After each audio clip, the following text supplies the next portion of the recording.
yung magaling kong asawa. Kinukuha yung sasakyan namin mag-iina. Kasi hindi daw ako ang bumili.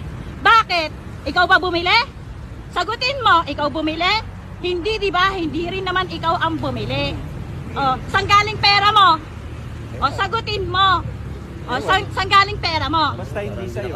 Hindi, saan galing pera mo? Ako ba? Nandito ako, hindi na yan taga dito. Hindi.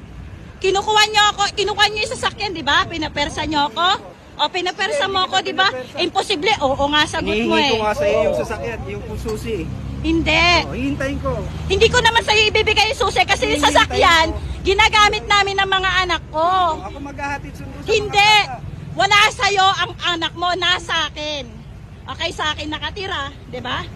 Anong purpose mo? Bakit ka nandito? Kukunin ko yung sasakyan. Bakit mo kukunin? Ikaw pa bumili. Sa akin nakapangalan, di ba? Oh, sa'yo nakapangalan?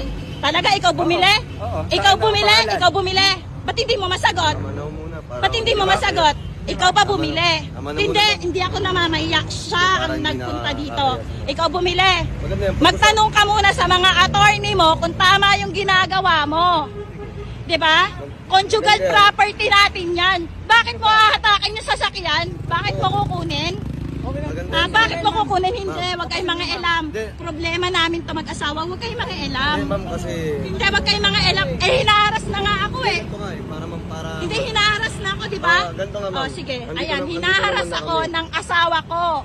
O, ayan, di ba? Pinuntahan pa ako dito para kunin yung sasakyan kasi siya daw ang bumili. Ngayon, ang tanong ko, ikaw ba bumili?